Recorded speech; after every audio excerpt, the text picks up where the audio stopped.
आदरणीय श्री रामनाथ कोविंद जी, उपराष्ट्रपति श्री एम वेंकैया नायडू जी, प्रधानमंत्री श्री नरेंद्र मोदी जी, लोकसभा के स्पीकर श्री ओम बिरला जी, चीफ जस्टिस एन.वी. रमन्ना जी, सम्मानित सांसदगण, अन्य महानुभावों, देवियों और स्वजनों तथा मेरे प्यारे देशवासियों, सभी को जोहार।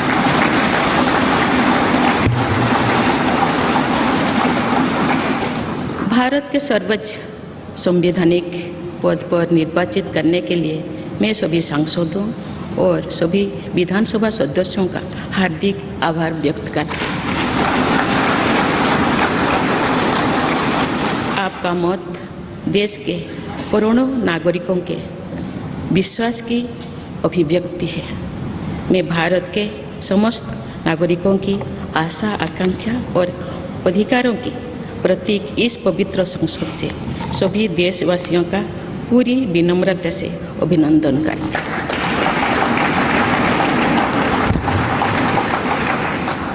आपकी आत्मीयता, आपका विश्वास और आपका सहयोग मेरे लिए इस नए दायित्व का निभाने में मेरी बहुत बड़ी ताकत रहेगी। मुझे राष्ट्रपति के रूप में देश ने एक ऐसे महत्वपूर्ण कालखंड में चुना है जब हम अपनी आज़ादी का अमृत महोत्सव मना रहे हैं।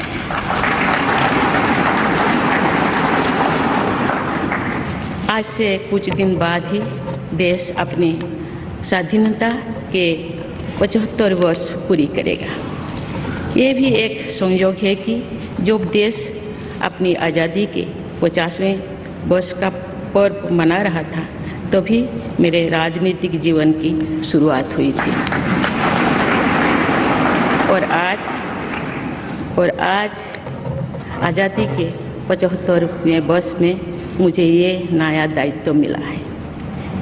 इस ऐतिहासिक समय में जब भारत अगले 25 वर्षों के विजन को हासिल करने के लिए पूरी ऊर्जा से जुटा हुआ है, मुझे ये जिम्मेदारी मिलना मेरा बहुत बड़ा सौभाग्य है। मैं देश की ऐसी पहली राष्ट्रपति भी हूँ जिसका जन्म आज़ाद भारत में हुआ है। हमारे स्वाधीनता सेनानियों ने आज़ाद हिंदुस्तान के हम नागरिकों से जो अपेक्षाएं की थी उनकी पूर्ति के लिए इस अमृत काल में हमें तेज गति से काम करना होगा। इन 25 वर्षों में अमृत काल की सिद्धि का रास्ता 2 पटरी पर आगे बढ़ेगा, सबका प्रयास और सबका कर्तव्य। भारत के उज्जवल भविष्य की नई विकास यात्रा हमें सबके प्रयास से करनी है, कर्तव्य पथ पर चलते हुए करनी ही है। कल यानी 26 जुलाई को कारगिल विजय दिवस भी है। ये दिन भारत की सेनाओं के शौर्य और संयम दोनों का ही प्रतीक है।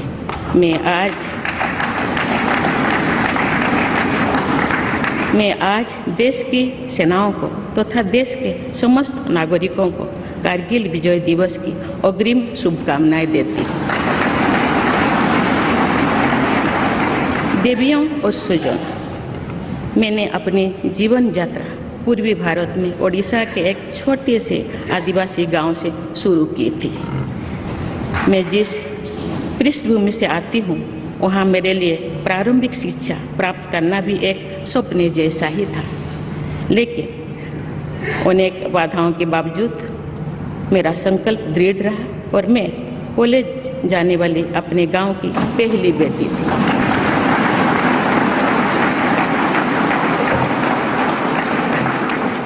मैं जनजातीय समाज से हूँ और वार्ड काउंसिलर से लेकर भारत की राष्ट्रपति बनने तक का अवसर मुझे मिला है।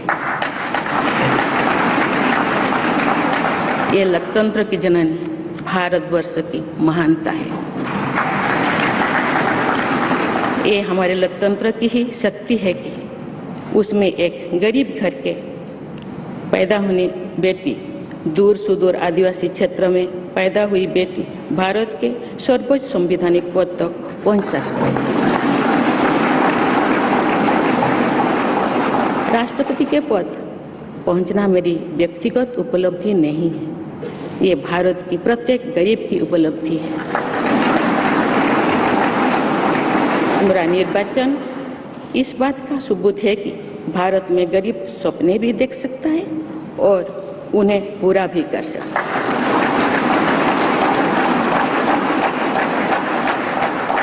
और ये मेरे लिए बहुत संतोष की बात है कि जो सदियों से वंचित रहे, जो जीवन विकास के लाभ से दूर रहे, वे गरीब, दलित, पिछड़े तथा आदिवासी मुझे ये अपना प्रतिबिंब देख सकते हैं। मेरे इस निर्वाचन में देश के गरीब व का आशीर्वाद शामिल है। देश की करोड़ों महिलाओं और बेटियों के सपनों और सामर्थ्य की झलक है। मेरे इस निर्वाचन में पुरानी लीग से हटकर नए रास्ते पर चलने वाले भारत के आज के युवाओं का साहस भी शामिल है। ऐसे प्रगतिशील भारत का नेतृत्व करते हुए आज मैं खुद को गौरवान्वित महसूस कर रही हूँ। मैं आज समस्त देशवासियों को, विशेषकर भारत के युवाओं को तथा भारत की महिलाओं को ये विश्वास दिलाती हूँ कि इस पद पर कार्य करते हुए मेरे लिए उनके हित सर्वोपरि होंगे। देवियों और स्वजनों, मेरे सामने भारत के राष्ट्रपति पद की ऐसी महान विरासत है जिसने विश्व में भारतीय लोकतंत्र की प्रतिष्ठा का निरंतर मजबूत किया है। देश के प्रथम राष्ट्रपति डॉक्टर राजेंद्र प्रसाद से लेकर श्री रामनाथ कोविंद जी तक अनेक विभूतियों ने इस पद को सुशोभित किया है। इस पद के साथ साथ देश ने इस महान परंपरा के प्रतिनिधित्व का दायित्व भी मुझे सौंपा है। संविधान के आलोक में मैं पूरी निष्ठा से अपने कर्तव्यों का निर्वहन करूंगी। मेरे लिए भारत के लोकतांत्रिक सांस्कृतिक आदर्श और सभी देशवासी हमेशा मेरे ऊर्जा के स्रोत रहेंगे। देवियों और स्वजनों, हमारे संवैधानिक संग्राम में, स्वाधीनता संग्राम में एक राष्ट्र के तौर पर भारत की नई यात्रा की रूपरेखा तैयार की है। हमारा स्वाधीनता संग्राम उन संघर्षों और बलिदानों की अविरल धारा है जिसने आज़ाद भारत के लिए कितनी ही आदर्शों और संभावनाओं की सिंचा था। पूज्य बापू ने हमें स्वराज, स्वदेशी, स्वच्छता और सत्याग्रह द्वारा भारत के सांस्कृतिक आदर्शों की स्थापना का मार्ग दिखाया था। नेताजी सुभाष चंद्र बोस, नेहरू जी, सरदार पटेल, बाबा साहेब अम्बेडकर, भगत सिंह, सुखदेव, राजगुरु, चंद्रशेखर आजाद जैसे अनगिनत स्वाधीनता सेनानियों ने हमें राष्ट्र के स्वाभिमान को सर्वोपरि रखने की शिक्षा दी थी। रानी लक्ष्मीबाई, रानी वेलु नाचियार, रानी गाईदिन्लु और रानी चेन्निमा जैसी अनेकों वीरांगनाओं ने राष्ट्र इच्छा और राष्ट्र निर्माण में नारी शक्ति की भूमिका को नई ऊर्जा दी है। संथाल क्रांति, पाइक क्रांति से लेकर कोल क्रांति और भील क्रांति ने स्वतंत्रता संग्राम में आदिवासी योगदान को और सशक्त किया। सामाजिक उत्थान एवं देश प्रेम के लिए धरती आबा भगवान बिरसा मुंडा जी के बलिदान से हमें प्रेरणा मिली थी। मुझे खुशी है कि आज़ादी की लड़ाई में जनजातीय समुदाय के योगदान को समर्पित अनेक म्यूजियम देश भर में बनवाया जा रहा है।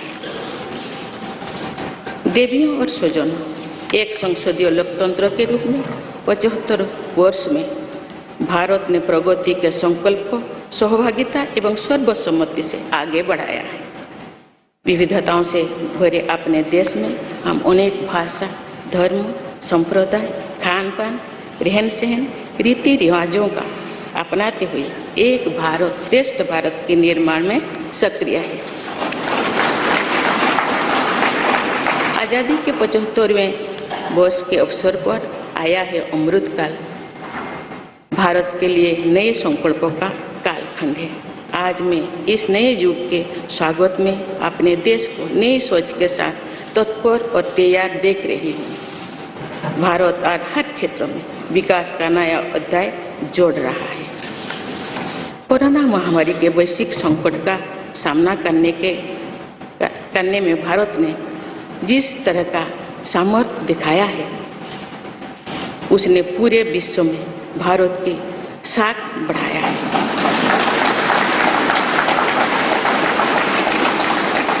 हम हिंदुस्तानियों ने अपने प्रयासों से न सिर्फ इस वैश्विक चुनौती का सामना किया, बल्कि दुनिया के सामने नए मापदंड भी स्थापित की। कुछ दिन पहले भारत ने कोरोना वैक्सीन की 200 करोड़ डोज लगाने का कीर्तिमान बनाया। इस पूरी लड़ाई में भारत के लोगों ने जिस संयम, साहस और सहयोग का परिचय दिया, वो एक समाज के रूप में हमारी बढ़ती हुई शक्ति और संवेदनशीलता का प्रतीक है। भारत ने इन मुश्किल हालात में न केवल खुद को संभाला, बल्कि दुनिया की मदद भी की। कोरोना महामारी से बने माहौल में आज दुनिया भारत को नए विश्वास से देख रही है। दुनिया की आर्थिक स्थिरता के लिए, सप्लाई चेन की सुगमता के लिए और वैश्विक शांति के लिए दुनिया को भारत से बहुत उम्मीदें हैं। आगामी महीनों में भारत अपनी अध्यक्षता में G20 ग्रुप की मेजबानी भी करने जा रही है। इसमें दुनिया के 20 बड़े देश भारत की अध्यक्षता में वैश्विक विषयों पर मंथन करेंगे। मुझे विश्वास है भारत में होने वाले इस मंथन से जो निष्कर्ष और नीतियां निर्धारित होंगे, उनसे आने वाले दशकों की दिशा तय होगी। देवियों और स्वजनों, दशकों पहले मुझे रायरंगपुर में श्री अरबिंदो इंटीग्रल स्कूल में शिक्षक के रूप में कार्य करने का अवसर मिला था। कुछ ही दिनों के बाद श्री अरबिंदो जी की 150वीं जन्म जयंती मनाई जाएगी। शिक्षा के बारे में श्री अरबिंदो के विचारों ने मुझे निरंतर प्रेरित किया है। जनप्रतिनिधि के रूप में विभिन्न पदों पर कार्य करते हुए और फिर राज्यपाल के रूप में भी मेरा शिक्षण संस्थानों के साथ सक्रिय जुड़ाव रहा है। मैंने देश के युवाओं के उत्साह और आत्मबल को करीब से देखा है। हम सभी के श्रद्धेय अटल जी कहा करते थे कि देश के युवा जब आगे बढ़ते हैं तो वे सिर्फ अपने ही भाग्य नहीं बनाते, बल्कि देश का भी भाग्य बनाते हैं।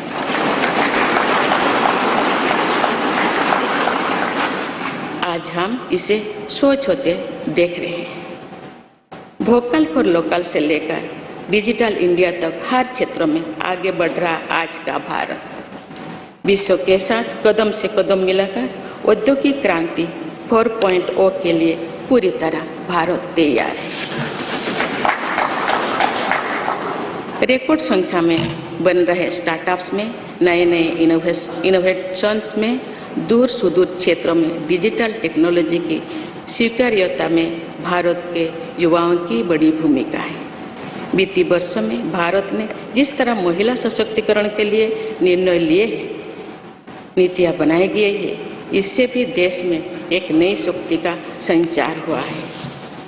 मैं चाहती हूँ कि हमारी सभी बहनें व बेटियाँ अधिक से अधिक सशक्त हो तथा वे देश के हर क्षेत्रों में अपना योगदान बढ़ाती रहें।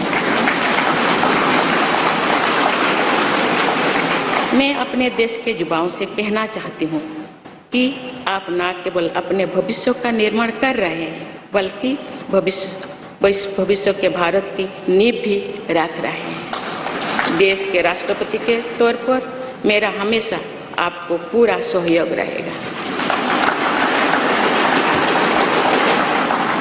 देवियों और सजों, विकास और प्रगतिशीलता का अर्थ निरंतर आगे बढ़ना होता है, लेकिन साथ ही अपने अतीत का ज्ञान भी उतना ही आवश्यक है। आज जब विश्व सस्टेनेबल प्लानेट की बात कर रहे हैं तो उसमें भारत की प्राचीन परंपराओं, हमारे अतीत की सस्टेनेबल लाइफस्टाइल की भूमिका और बढ़ जाती है।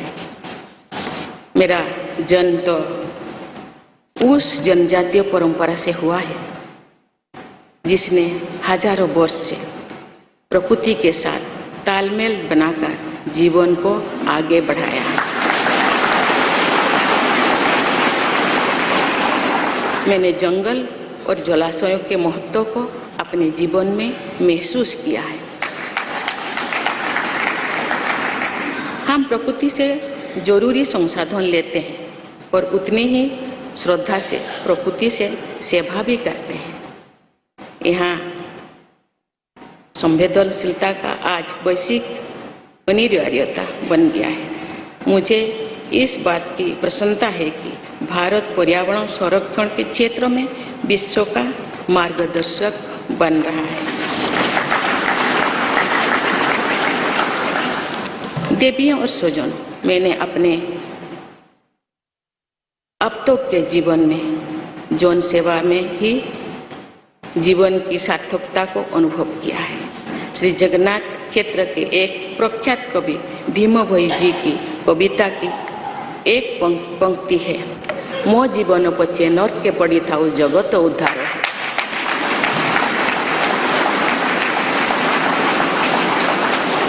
अर्थात अपने जीवन के हित और हित से बड़ा जगत कल्याण के लिए कार्य करना होता है। जगत कल्याण की इसी भावना के साथ मैं आप सब के विश्वास पर खरा उतरने के लिए पूरी निष्ठा व लगन से काम करने के लिए सदैव तत्पर रहूँगी। आइए हम सभी एकजुट होकर समर्पित भाव से कर्तव्य पथ पर आगे बढ़े तथा वैभवशाली व आत्मनिर्भर भारत का निर्माण करें। धन्यवाद। जय हिंद, जय।